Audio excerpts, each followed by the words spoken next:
Okay, let's go ahead and get started. All right, so today we're going to continue talking about feedforward neural networks, and we're going to keep working on some interesting aspects of linear algebra, matrix transformations. We're going to introduce a new idea from linear algebra, the idea of basis sets. We're going to describe some interesting and important properties of basis sets, such as linear independence, and then we're going to end with just a very simple formulation of how to change between different basis sets. So let me explain a little bit more, motivate a little bit more why we're doing these things. So as people, as animals looking out at the world, we are looking at high-dimensional data. We have hundreds of millions of photoreceptors in our retina. Those data get compressed down into about a million nerve fibers that go through our optic nerve up to our brain. So it's a very high-dimensional data set, and then our brain unpacks that data and tries to make sense of it. And it does that by passing that data through layers of neural circuits that make transformations. And we've talked about how in going from one layer of neurons to another layer of neurons, there's a feed-forward projection that essentially does what looks like a matrix multiplication. Okay, so that's one of the reasons why we're trying to understand what matrix multiplications do. Now, we talked about some of the matrix transformations that you can see when you do a matrix multiplication, and one of those was a rotation. Okay, matrix multiplications can implement rotations.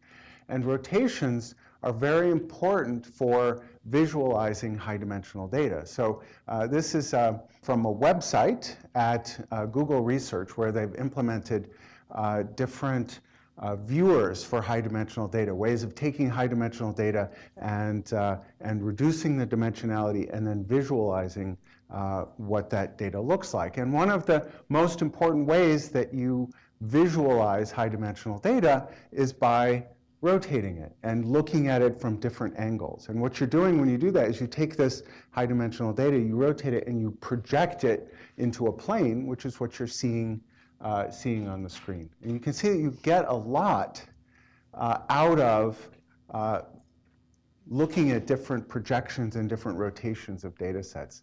Also, you know, when you're zooming in on the data, that's another matrix transformation. Okay, you can stretch and compress and do all sorts of different things to data. Now, one of the cool things is that when we study the brain to try to figure out how it does this really cool process of rotating data through its transformations that are produced by neural networks, we record from lots of neurons. There's technology now where you can image from thousands or even tens of thousands of neurons simultaneously. And again, it's this really high-dimensional data set that we're looking at to try to figure out how the brain works. And so in order to analyze those data, we try to build programs or machines that act like the brain in order to understand the data that we collect from the brain. Okay, it's really cool. And so, so it's kind of fun. As neuroscientists, we're trying to build a brain to analyze the data that we collect from the brain. Okay? All right, and so the cool thing is that the math that we're looking at right now and the kinds of neural networks that we're looking at right now are exactly the kinds of math and neural networks that you use to explain the brain and to look at data, okay, in very powerful ways. All right, so, okay, so that's what we're trying to do. So let's start by coming back to our two-layer feed-forward network and looking in a little bit more detail about what it does. Okay, so I introduced the idea, this two-layer feed-forward network. We have an input layer that has a vector of firing rates, a firing rate that describes each of those input neurons, a vector of firing rates that, again, is a list of numbers that describes the firing rate of each neuron in the output layer. And the connections between these two layers are a bunch of synapses, synaptic weights, that we can use to calculate, to transform the firing rates at the input layer into the firing rates at the output layer. Okay, so let's look in a little bit more detail now at what that collection of weights looks like. So we describe it as a matrix. That's called the weight matrix. The matrix has in it a number for the weight from each of the input neurons to each of the output neurons. The rows are a vector of weights onto each of the output neurons, and we'll see in a couple of slides that the columns are the set of weights from each input neuron to all the output neurons. Okay? A row of this weight matrix is a vector of weights onto one of the output neurons. Okay? All right, so we can compute the firing rates of the neurons in our output layer for the case of linear neurons in the output layer simply as a matrix product of this weight vector times the vector of input firing rates, and that matrix multiplication gives us a vector that describes the firing rates of the output layer. So let me just go through what that looks like. If we define a column vector of firing rates of each of the output neurons, we can write that as the weight matrix times the column vector of the firing rates of the input layer. We can calculate the firing rate of the first neuron in the output layer as the dot product of that row of the weight matrix with that vector of firing rates. Okay? And that gives us the firing rate. V1 is then W of A equals 1 dot U. Okay. That is one particular way of thinking about how you're calculating the firing rates in the output layer. And it's called the dot product interpretation of matrix multiplication. All right? Now there's a different sort of complementary way of thinking about what happens when you do this matrix product that's also important to understand because it's a different way of thinking about what's going on. We can also think about the columns of this weight matrix, and we can think about the weight matrix as a collection of column vectors that we put together into matrix form. So in this particular network here, we can write down this weight matrix, all right? And you can see that this first input neuron connects to output neuron 1, so there's a 1 there. The first input neuron connects to output neuron 2, so there's a 1 there. The first input neuron does not connect to output neuron 3, so there's a 0 there, okay? All right. So the columns of the weight matrix represent the pattern of projections from one of the input neurons to all of the output neurons, okay? All right. So let's just take a look at what would happen if only one of our input neurons was active and all the others were silent, okay? So this neuron is active. What would the output vector look like? What would the pattern of firing rates look like for the output neurons in this case? Anybody? It's straightforward. It's not a trick question. Shijay?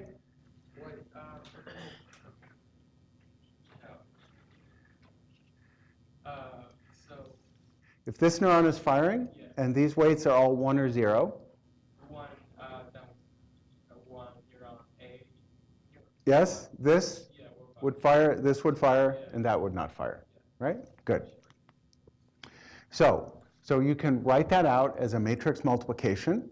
So the firing rate vector, in this case, would be the dot product of this with this, this with this, and that with that. And what you see is that the output firing rate vector would look like this first column of the weight matrix. Okay, so the output vector would look like 1, 1, 0, if only the first neuron were active. Okay, so you can think of the output firing rate vector as being a contribution from neuron 1, and that contribution from neuron 1 is simply the first column of the weight matrix, plus a contribution from neuron 2, which is given by the second column of the weight matrix, and a contribution from input neuron 3, which is given by the third column of the weight matrix, okay? So you can think of the output firing rate vector as being a linear combination of a contribution from the first neuron, a contribution from the second neuron, and a contribution from the third neuron. Does that make sense? It's a different way of thinking about it. In the dot product interpretation, we're asking, what is the, we're summing up all of the weights onto neuron 1 from those synapses. We're summing up all the weights onto neuron 2 from those synapses and summing up all the weights onto neuron 3 from those synapses. So we're doing it one output neuron at a time, okay? In this other interpretation of this matrix multiplication, we're doing something different. We're asking, what is the contribution to the output from one of the input neurons?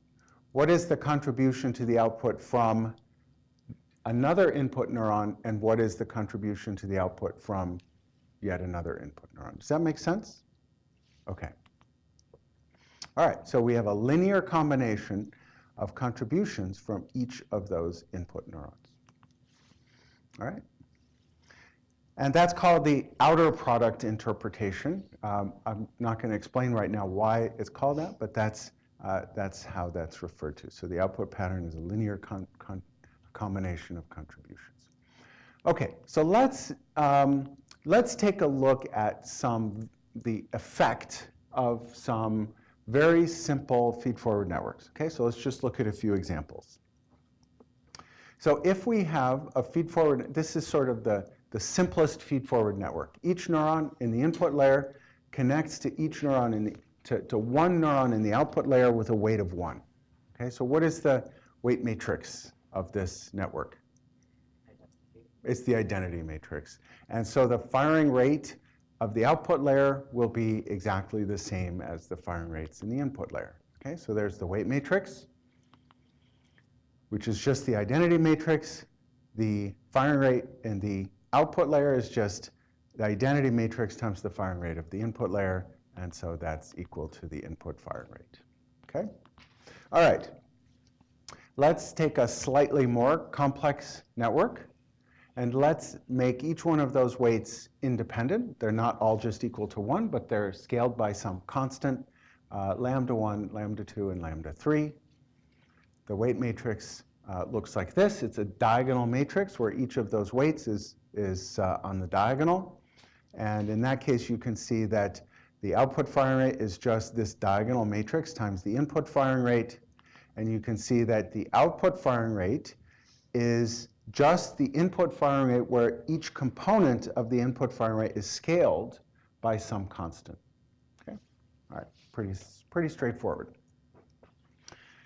Okay, let's take a look at a case where the weight matrix is now corresponds to a rotation matrix. Okay, so we're going to let the weight matrix look like this rotation matrix that we talked about on Tuesday, where the diagonal elements are cosine of some rotation angle, and the off-diagonal elements are plus and minus sine of the rotation angle. Okay, so you can see that this weight matrix corresponds to this network, okay, where the projection from input neuron 1 to output neuron 1 is cosine phi, input neuron 2 to output neuron 2 is cosine phi, and then these cross connections are plus and minus sine phi. Okay, so what does that do?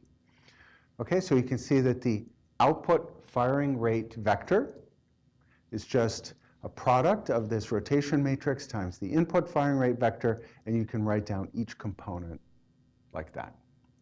All right, so what does that do? So let's take a particular rotation angle. We're going to take a rotation angle of pi over 4, which is 45 degrees. That's what the weight matrix looks like. And we can do that multiplication to find that the output firing rate vector looks like one of the neurons has a firing rate that looks like the sum of the two input firing rates, and the other output neuron has a firing rate that looks like the difference between the two input firing rates. Okay, and if you look at what this looks like in the space of firing rates of the input layer and the output layer, we can see what happens. Okay, so what we'll often do when we look at the behavior of neural networks is we'll make a plot of the firing rates of the different neurons in the network. And what we'll often do for input, for simple feed-forward networks, and we'll also do this for recurrent networks, is we'll plot the input firing rates as in the plane of U1 and U2. Okay, and then we can plot the output firing rates in the same plane. Okay, so for example, if we have an input state that looks like U1 equals U2, it will be some point on this diagonal line. Okay.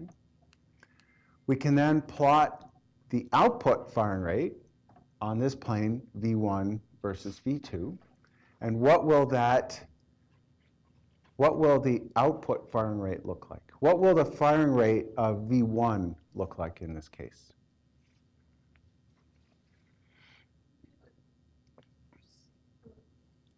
Yeah, let's say this is 1 and 1. So what will the firing rate of this neuron look like, Kiana? What's that? So the firing rate of V1 is just this quantity right here, right? So it's U1 plus U2, right? So it's like 1 plus 1 over root 2. Okay, so it will be big. What will the firing rate of neuron V2 look like? It will be U2 minus U1, which is 0. So it will be over here, right? So it will be that input rotated by 45 degrees. Okay? An input down here. So the firing rate of V1 will be the sum of those two. Those two inputs are both negative. So V1 for this input will be big and negative. And V2 will be the difference of U1 and U2, which for anything on this line is 0. Okay? And so that input will be rotated over to here. Okay? So you can think of it this way. Any input in this space of U1 and U2 will be, in the output, will be just rotated by, in this case, it's minus 45 degrees. So that's clockwise, or the minus rotations. Okay? So you can just predict the output firing rates simply by taking the input firing rates in this plane and rotating them by minus 45 degrees. All right, any questions about that? It's very simple. So this little neural network implements rotations, right, of this input space. That's pretty cool.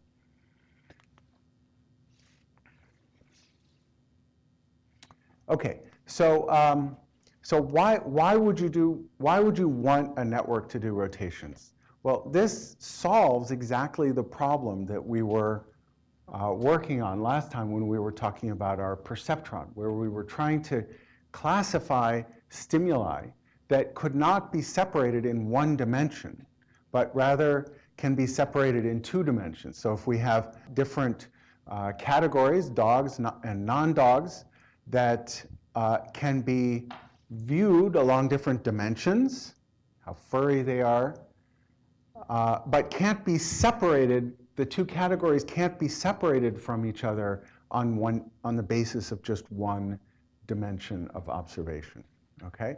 So in this case, what we want to do is take this space of inputs and rotate it into a new, what we'll call a new basis set, so that now we can take the firing rates of these output neurons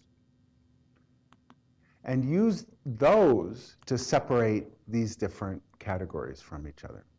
Does that make sense? Okay, so let me show you a few more examples of that. So this is one way to think about what we do when we do color vision. Okay, so you know that we have different cones in our retina that are sensitive to different wavelengths. Most colors are combinations of those wavelengths. So if we look at the activity of, let's say, a cone that's sensitive to wavelength 1, and the activity in a cone that's sensitive to wavelength 2, we might see and then we look around the world, we'll see a bunch of different objects or a bunch of different stimuli that activate those two different cones in different ratios. And you might imagine that this axis corresponds to, let's say, how much red there is in a stimulus. This axis corresponds to how much green there is in a stimulus. But let's say that you're in an environment where there's some cloud of contribution of red and green. So what would this direction correspond to in this cloud? This direction corresponds to more red and more green. What would that correspond to?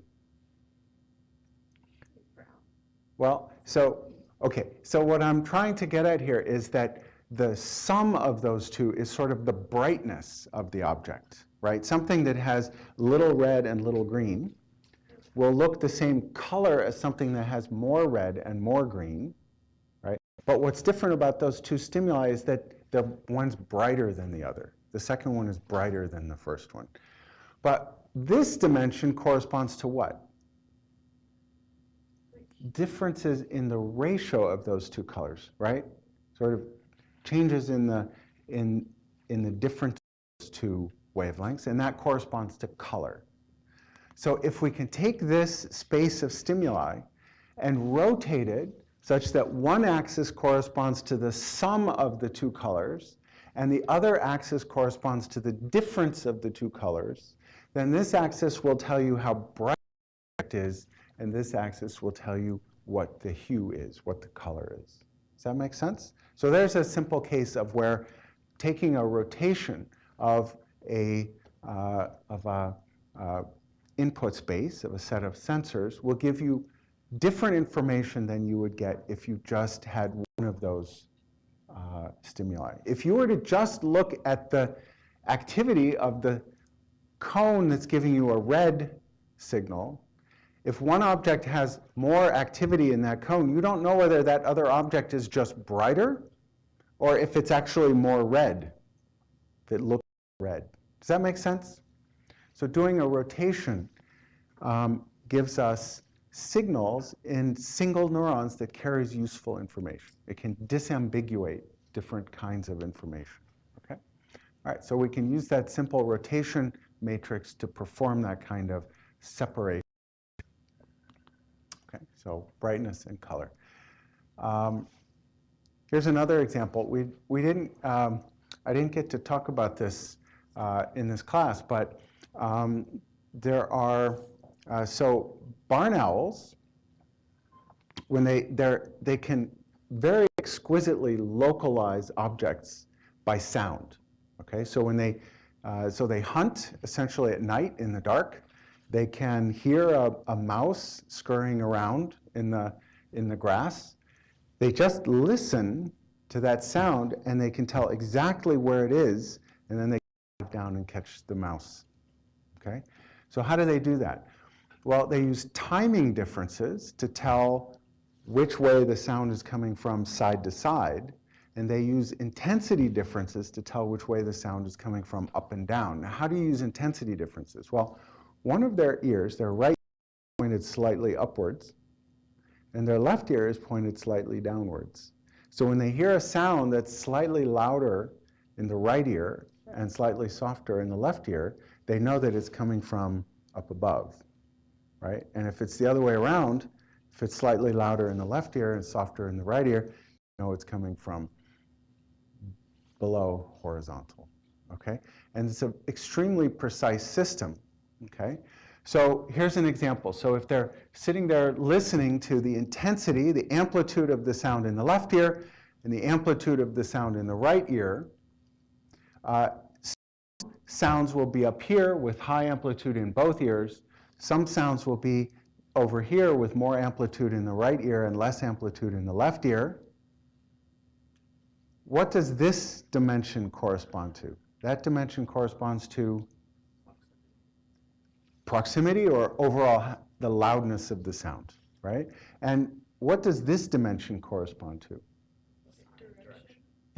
The difference in intensity corresponds to how the elevation of the sound relative to the horizontal.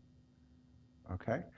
All right, so in fact, what happens in the owl's brain is that these two signals undergo a rotation to produce activity in some neurons that's sensitive to the overall loudness, and activity in other neurons that's sensitive to the difference, okay, between the intensity of the two sounds. It's a measure of the elevation of the sound. Okay?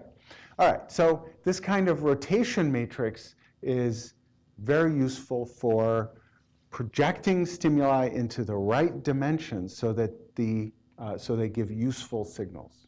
Okay. Okay. All right. So let's come back to our matrix transformations and look in a little bit more detail about what kinds of transformations you can do with matrices. So we talked about how matrices can do stretch, compression, rotation, and we're going to talk about a new kind of transformation that they can do. Okay, so you remember we talked about how a matrix multiplication implements a transformation from one set of vectors into another set of vectors, and the inverse of that matrix transforms back to the original set of vectors, okay? So you can make a transformation and then you can undo that transformation by multiplying by the inverse of the matrix.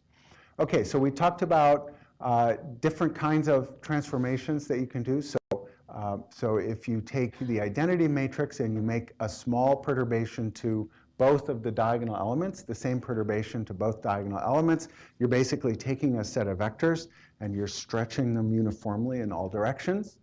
If you make a perturbation to just one of the components of the identity matrix, you can take the data and stretch it in one direction or stretch it in the other direction. If you add something to the first component and subtract something from the second component, you can stretch in one direction and compress in another direction. We talked about reflections and inversions through the origin. These are all transformations that are produced by diagonal matrices, and the inverse of those diagonal matrices is just 1 over the diagonal elements. Okay, we also talked about rotations that you can do with this rotation matrix, and then the inverse of the rotation matrix is basically you compute the inverse of a rotation matrix simply by computing the rotation matrix with a minus sign for this, using the negative of the rotation angle. Okay?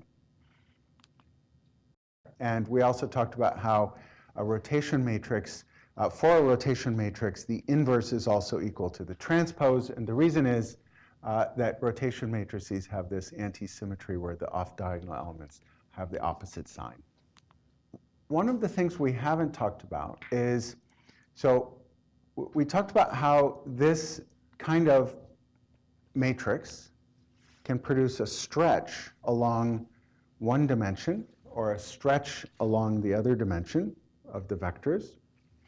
But one really important kind of transformation that we need to understand is how you can produce stretches in an arbitrary direction. Okay, so not just along the x-axis or along the y-axis, but along any arbitrary direction.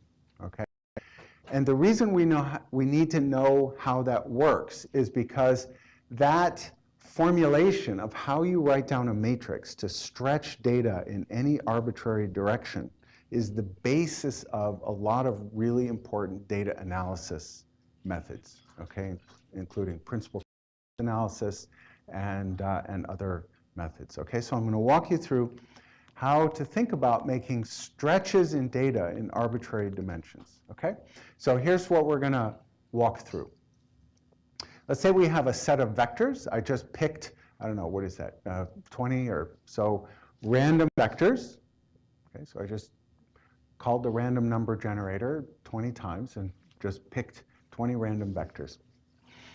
And we're going to figure out how to write down a matrix that will transform that set of vectors into another set of vectors that's stretched along some arbitrary axis. Does that make sense? Okay, so how do we do that? So, and remember, we know how to do two things. We know how to stretch a set of vectors along the x-axis, we know how to stretch the vectors along the y-axis, and we know how to rotate a set of vectors. So we're just going to combine those two ingredients to produce this stretch in an arbitrary direction. Okay, so now I've given you the recipe, or I've given you the ingredients. The recipe is pretty obvious, right? We're going to take this set of initial vectors. Good, Lena? Bingo. That's it. Okay, so we're going to take, all right, so we're going to rotate this thing 45 degrees. We take this original set of vectors. We're going to, okay, so first of all, the first thing we do when we want to take points and stretch it along an arbitrary direction, we pick that angle that we want to stretch it on, in this case 45 degrees, and we write down a rotation matrix corresponding to that rotation, corresponding to that angle. So that's the first thing we do. Okay, so we've chosen 45 degrees as we want to stretch on, so now we write down a rotation matrix for a 45-degree rotation. Then what we're going to do is we're going to take that set of points and we're going to rotate it by minus 45 degrees. Okay? So how do we do that? How do we take that, any one of those vectors, x, and rotate it by minus, so that rotation matrix is for plus 45. How do we rotate that vector by minus 45? Good. Say it. Multiply by the inverse of that. Yeah, and what's the inverse of a transpose? So we don't have to go to MATLAB and use the inverse matrix inversion. We can just do the transpose. Okay? Okay, so we take that vector and we multiply it by phi transpose. Okay, so that does a minus 45-degree rotation of all of those points. And then what do we do? Lena, you said it. Stretch it. Stretch it along the x-axis. Good. Which is, what does that matrix look like that does that? Just give me, yep. Awesome. That's it. So we're going to stretch using a stretch matrix. So I use phi for a rotation matrix, and I use lambda for a stretch matrix. A stretch matrix along x or y. Lambda is a diagonal matrix, which always just stretches or compresses along the x or y direction. And then what do we do? Good, by multiplying by this. Excellent. That's all. So how do we write this down? So remember, here we're sort of marching through the recipe from left to right. When you write down matrices, you go the other way. So when you do matrix multiplication, you take your vector x and you multiply it on the left side by phi transpose. Okay? And then you take that and you multiply that on the left side by lambda. And then you take that now gives you these, and now to get the final answer here, you multiply again on the left side by phi. Okay? So that's it. That's how you produce an arbitrary stretch or compression of a data in an arbitrary direction. All right? You take the data, the vector, you multiply it by a rotation matrix transpose, multiply it by a stretch matrix, a diagonal matrix, you multiply it by a rotation matrix. Okay? Rotate, stretch, unrotate. Okay, here's, so let's actually do this for 45 degrees. So there's our rotation matrix, 1, -1, 1, 1, okay? The transpose is 1, 1, -1, 1. And here's our stretch matrix. In this case, it was stretched by a factor of 2. Okay, so we multiply x by phi transpose, multiply by lambda, and then multiply by phi. Okay, so we can now write that down. If you just do those three matrix multiplications, those two matrix multiplications, sorry, yes, 1, 2, two matrix multiplications, you get a single matrix that when you multiply it by implements this stretch. Okay? Any questions about that? You should ask me now if you don't understand, because I want you to be able to do this for an arbitrary. So I'm going to give you some angle, and I'll tell you, construct a matrix that stretches data along a 30-degree axis by a factor of 5. Okay, you should be able to write down that matrix. Okay. All right, so this is what you're going to do, and that's what that matrix will look like, something like that.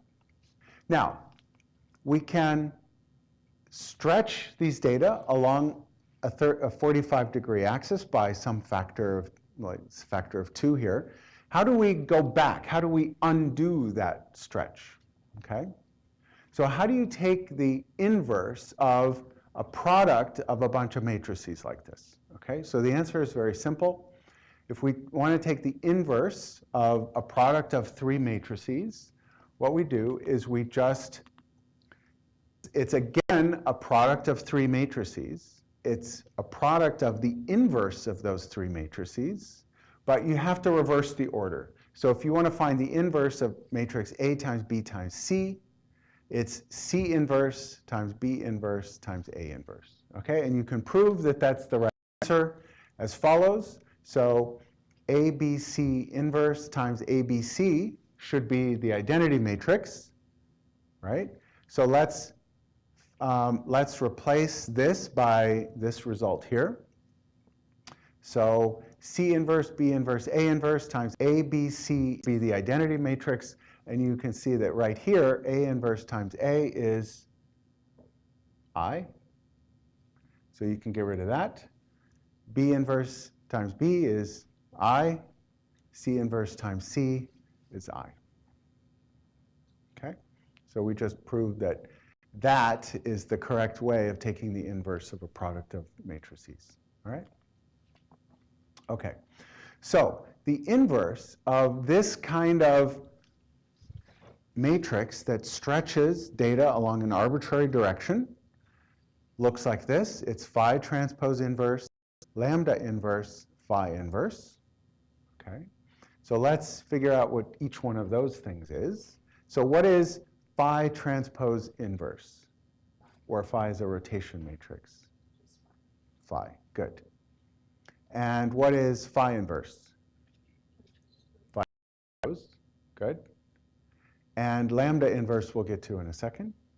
So the inverse of this arbitrary rotated stretch matrix is just another rotated stretch matrix, right? Where the lambda now has lambda inverse is just given by the inverse of each of those diagonal elements. So it's super easy to find the inverse of one of these matrices that computes this stretch in an arbitrary direction. You just keep the same phi. It's just phi times some diagonal matrix times phi transpose, but the diagonals are inverse. Does that make sense? Okay. All right, so let's write it out. We're going to undo this 45-degree stretch that we just did. We're going to do it by rotating, stretching by 1/2 instead of stretching by 2. Okay, so you can see that compresses now along the x-axis, and then we rotate back, and we're back to our original data. Okay, any questions about that? It's really easy as long as you just think through what you're doing as you go through those steps. All right? Any questions about that? Okay. Wow.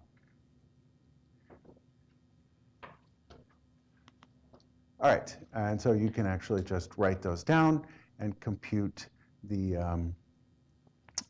single that implements this this compression along that 45-degree axis. Okay. All right.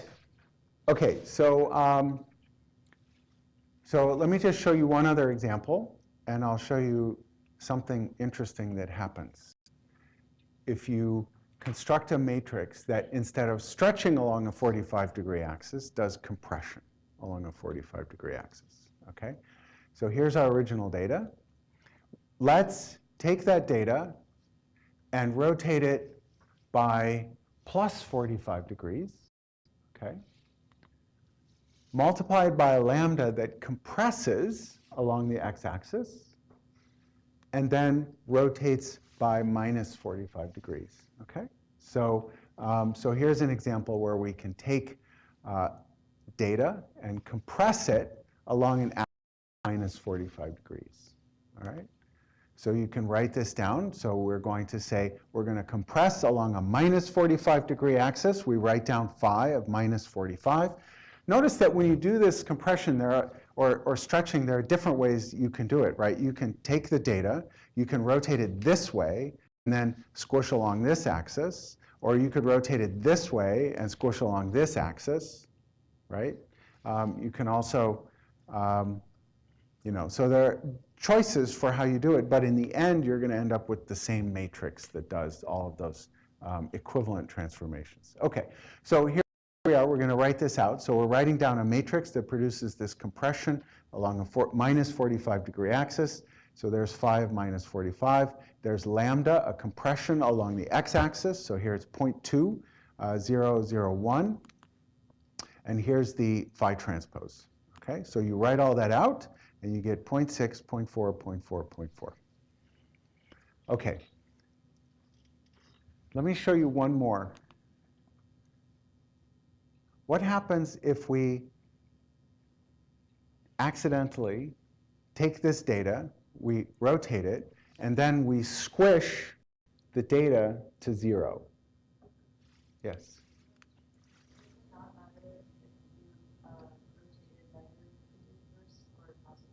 It doesn't. You can do either one.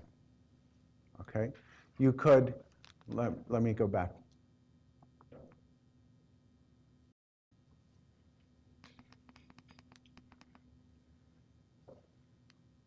So here, sorry, let me just go back to the very first one. So here, we rotated clockwise and then stretched along the x-axis and then unrotated. We could have taken these data, rotated counterclockwise, stretched along the y-axis, and then rotated back, right? Does that make sense? You'll still get the same answer. You'll still get the same answer for this matrix here. Okay, now watch this.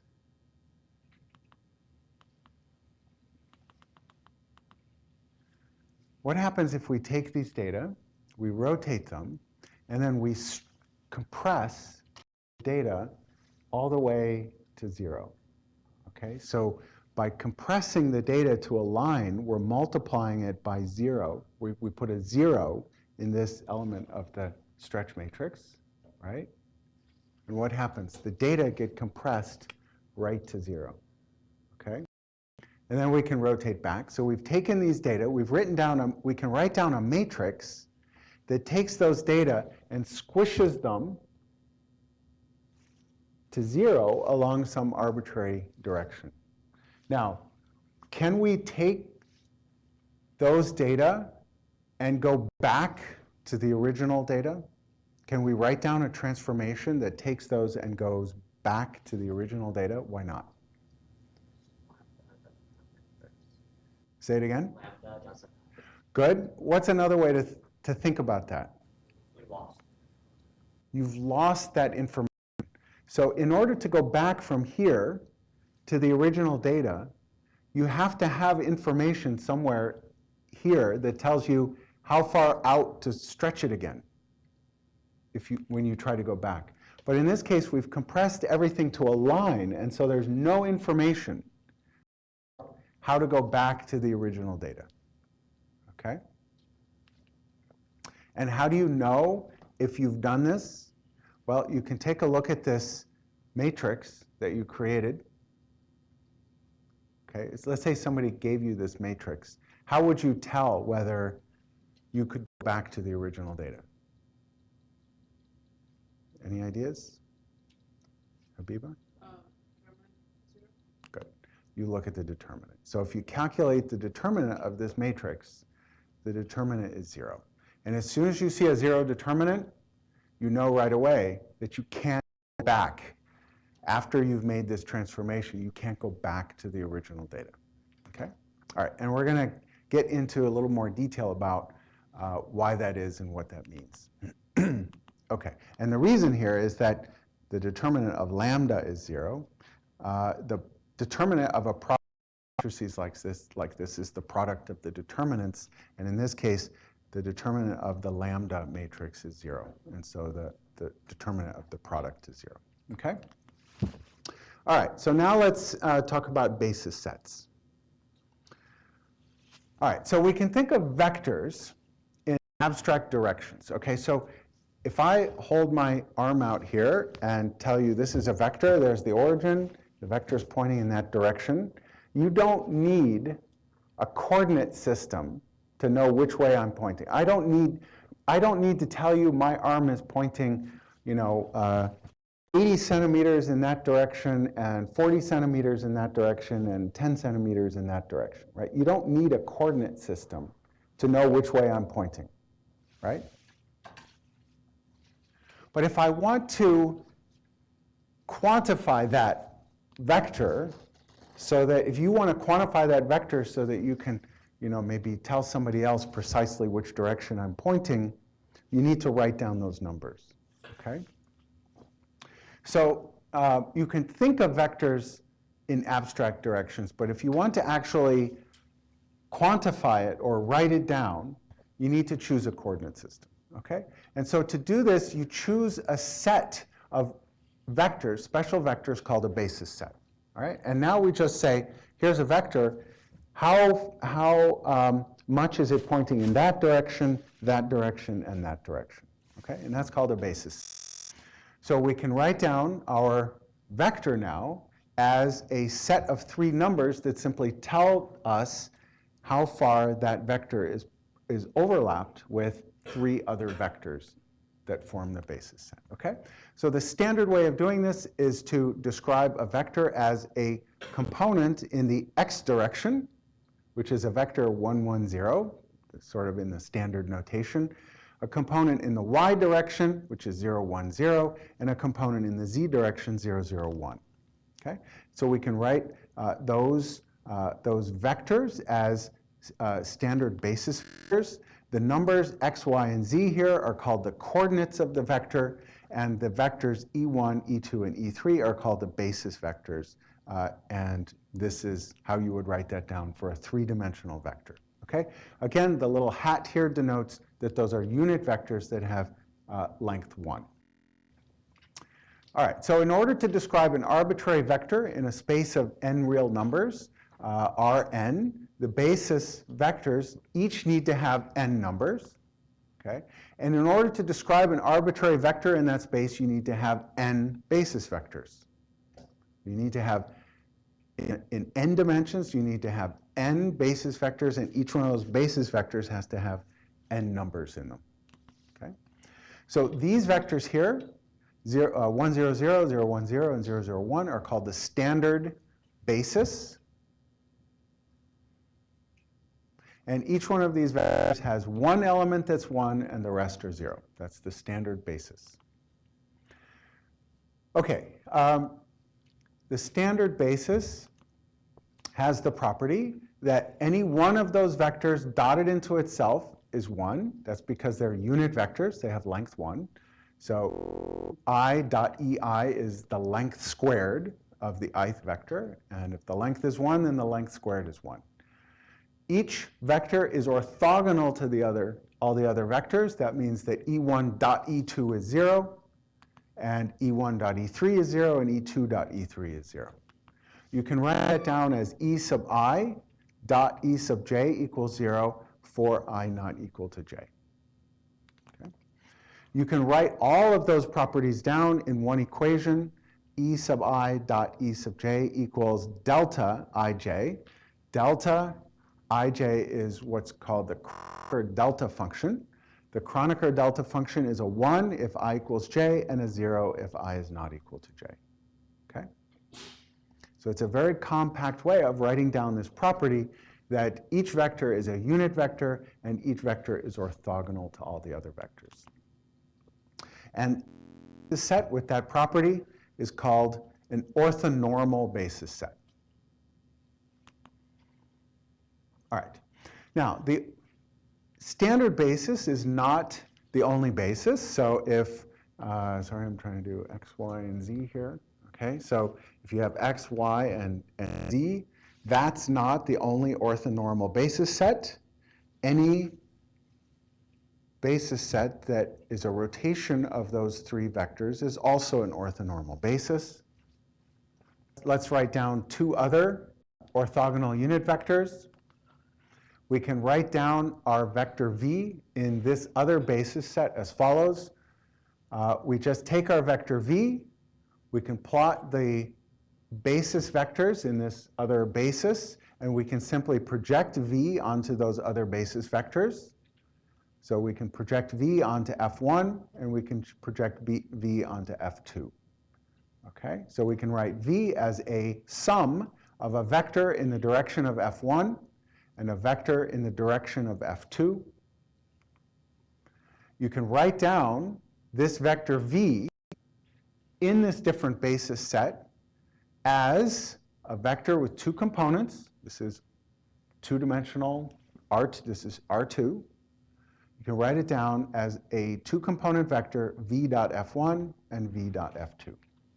Okay, so that's a simple intuition for what's like in 2 dimensions. We're going to develop the formalism for doing this in arbitrary dimensions. Okay, and it's very simple. All right, these components here are called the vector coordinates of this vector, basis f. All right, now, basis sets or basis vectors don't have to be orthogonal to each other, and they don't have to be normal. They don't have to be unit vectors. You can write down an arbitrary vector as a sum of components that aren't orthogonal to each other. So you can write down this vector v as a sum of a component here in the f1 direction and a component in the f2 direction, even if f1 and f2 are not orthogonal to each other, and even if they're not unit vectors. Okay, so again, v is expressed as a linear combination of a vector in the f1 direction and a vector in the f2 direction. Okay, so let's take a vector and decompose it into an arbitrary basis set f1, f2. Okay? So v equals c1 f1 plus c2 f2. The coefficients here are called the coordinates of the vector in this basis, and the vector v sub f, these numbers c1 and c2, these numbers c1 and c2, when combined into this vector, is called the coordinate vector of v in the basis f1 and f2. Okay? Does that make sense? Just some terminology. Okay, so let's define this basis, f1 and f2. We just pick 2 vectors, an arbitrary 2 vectors, and I'll explain later that not all choices of vectors work, but most of them do. So here are two vectors that we can choose as a basis. Okay, so 1, 3, which is sort of like this, and minus 2, 1 is kind of like that. Okay.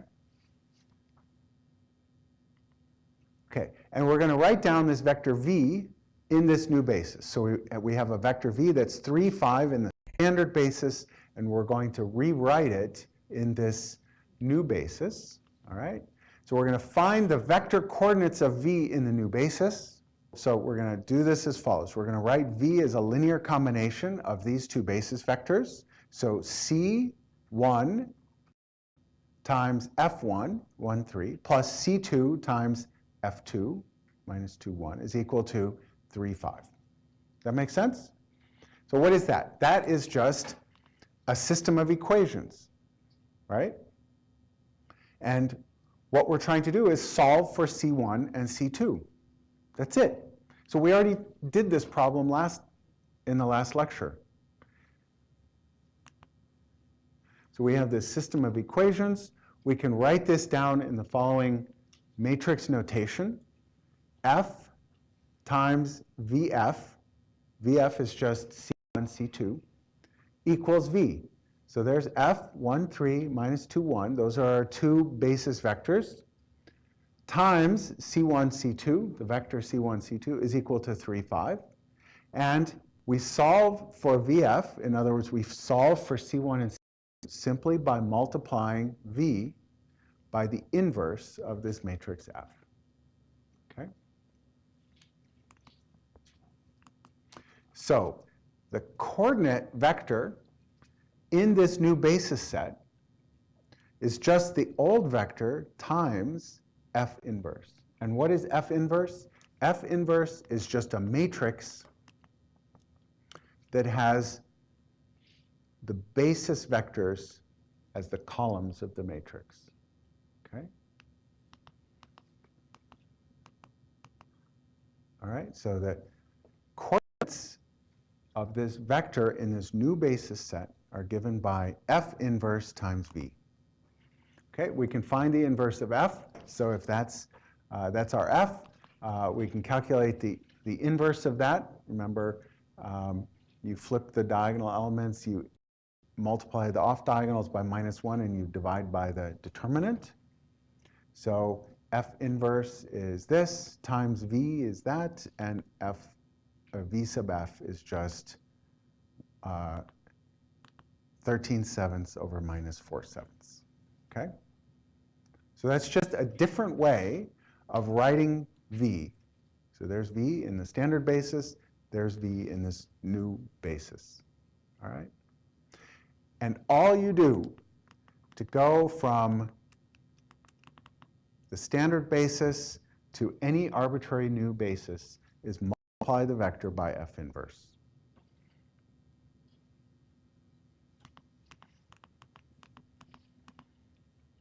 And when you're actually doing this in MATLAB, this is really simple. You just write down a matrix F that has the basis in the columns. You just use the matrix inverse function, and then you multiply that by the data matrix, okay? By the data vector. All right, so I'm just going to summarize again. In order to find the coordinate vector for V in this new basis, you construct a matrix F whose columns are just the elements of the basis vectors. So if you have two basis vectors, remember each of those basis vectors, in 2 dimensions, there are 2 basis vectors, each has 2 numbers, so this is a 2 by 2 matrix. In n dimensions, you have n basis vectors, each of the basis vectors has n numbers, and so this matrix F is an n by n matrix. All right?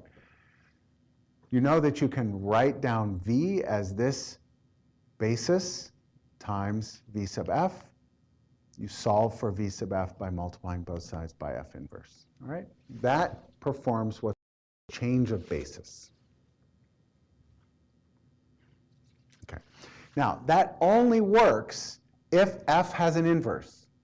So if you're going to choose a new basis to write down your vector, you have to be careful to pick one that has an inverse, all right? And I want to show you what it looks like when you pick a basis that doesn't have an inverse and what that means, all right? And that gets to the idea of linear independence. All right, so remember I said that if in n dimensions, in Rn, in order to have a basis in Rn, you have certain requirements. Not any vectors will work. So let's take a look at these vectors. Will those work to describe will that basis set work to describe an arbitrary vector in 3 dimensions? No, why not?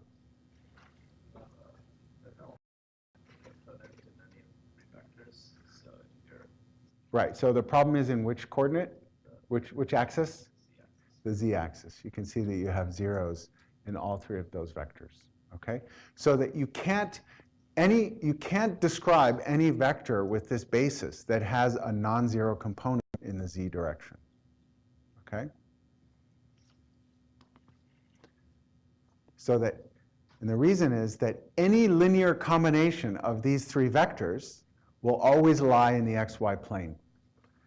So you can't describe any vector here that has a non-zero z component. All right? All right, so what we say is that this set of vectors doesn't span all of R3. It only spans the xy plane, which is what we call a subspace of R3. Okay? Okay, so let's take a look at these 3 vectors. The other thing you notice is that you can write any one of these vectors as a linear combination of the other 2. Okay, so you can write F3 as a sum of F1 and F2, right? The sum of those 2 vectors is equal to that one.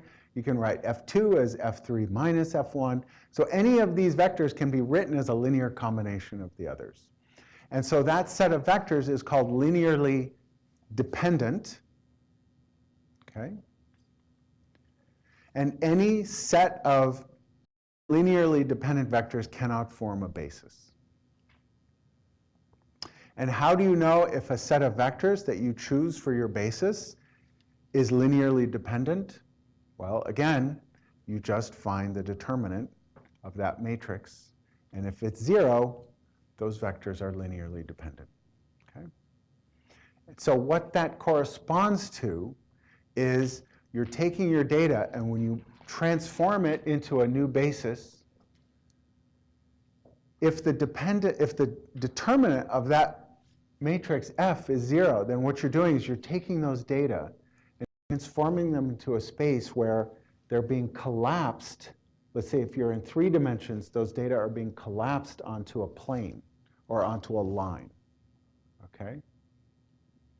And that means you can't undo that transformation, all right? And the way to tell whether you've got that problem is looking at the determinant. All right, let me show you one other cool thing about the determinant.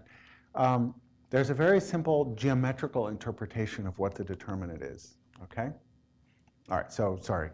So if F maps your data onto a subspace, then the mapping is not reversible. Okay, so what does the determinant correspond to? If, let's say in 2 dimensions, if I have 2 orthogonal unit vectors, you can think of those vectors as kind of forming a square in this space. Or in 3 dimensions, if I have 3 orthogonal vectors, I can think of those vectors as defining a cube.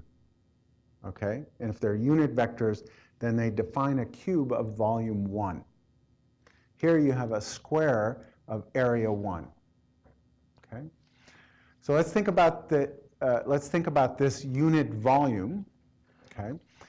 If I transform those 2 vectors, or those 3 vectors in 3D space, by a matrix A, those vectors get rotated and transformed. Okay? They point in different directions, and they define, it's no longer a cube, but they define some sort of rhombus. Okay? And you can ask, what is the volume of that rhombus? The volume of that rhombus is just the determinant of that matrix A. Okay? So now what happens if I have a cube in three-dimensional space and I multiply it by a matrix that transforms it into a rhombus that has 0 volume? So let's say I have those 3 vectors. It transforms it into, let's say, a square. The volume of that square in three-dimensional space is 0.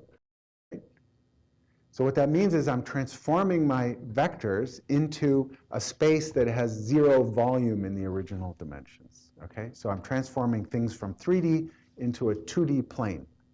Okay? And what that means is I've lost information and I can't go back. Okay? Okay, notice that a rotation matrix, if I take this cube and I rotate it, has exactly the same volume as it did before I rotated it. And so you can always tell when you have a rotation matrix because the determinant of a rotation matrix is 1. So if you take a matrix A, all right, and you find the determinant and you find that the determinant is 1, you know that you have a pure rotation matrix. Okay? What does it mean if the determinant is -1? Okay, what it means is you have a rotation, but that one of the axes is inverted, is flipped. There's like a mirror, there's a mirror in there, okay? So you can tell if you have a pure rotation or if you have a rotation and one of the axes is flipped, because in the pure rotation the determinant is 1, and in an impure rotation you have a rotation and a mirror flip. Okay?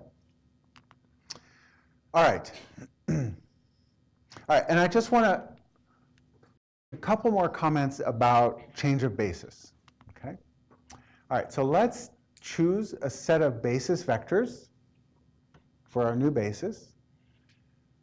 Let's write those into a matrix F.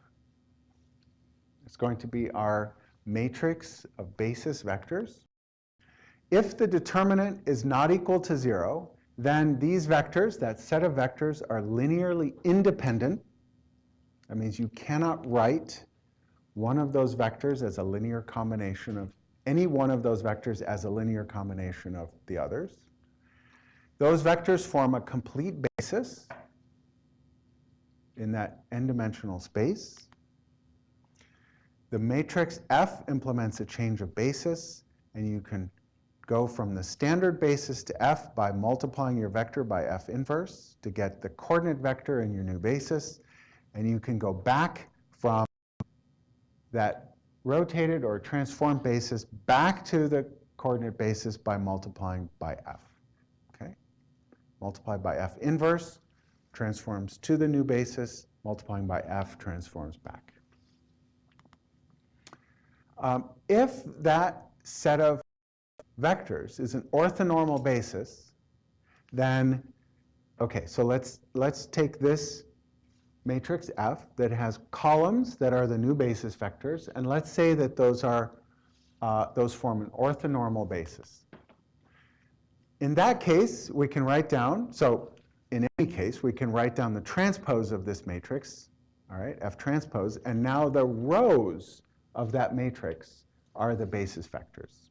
Notice that if we multiply F transpose times F, we have basis vectors in rows here and columns here. So what is F transpose F for the case where these are unit vectors that are orthogonal to each other? What is that product? It's what? Good, because F1.F1 is 1, F1.F2 is 0, F2.F1 is 0, and F2.F2 is 0. So that's equal to the identity matrix, right? So F transpose equals F inverse. If the inverse of the matrix is just its transpose, then that matrix is a rotation matrix, okay? So F is just a rotation matrix. All right, now let's see what happens. So that means the inverse of F is just this F transpose. Let's do this coordinate, let's change of basis for this case. So you can see that V sub f, the coordinate vector in the new basis, is f transpose v. That's f, here's f transpose. The basis vectors are in the rows times v. This is just v dot f1, v dot f2, right? So this shows how for a orthonormal basis, the transpose, which is the inverse of f, taking the transpose of f times v is just taking the dot product of v with each of the basis vectors. Okay? So that ties it back to what we were showing before about how to do this change of basis. Okay? Just tying up those two ways of thinking about it. Okay, so again, what we've been developing when we talk about change of basis are ways of rotating vectors, rotating sets of data into different dimensions, into different basis sets, okay, so that we can look at data from different directions. That's all we're doing, okay? And you can see that when you look at data from different directions, you can get, you know, some views of data, you have a lot of things overlapping and you can't see them, but when you rotate those data, now all of a sudden you can see things clearly that used to be, you know, things get separated that in some views, whereas in other views, things are kind of mixed up and covering each other, okay? And that's exactly what neural networks are doing when they're analyzing sensory stimuli. Okay, they're doing that kind of rotations and untangling the data to see what's there in that high dimensional data. Okay? All right, that's it.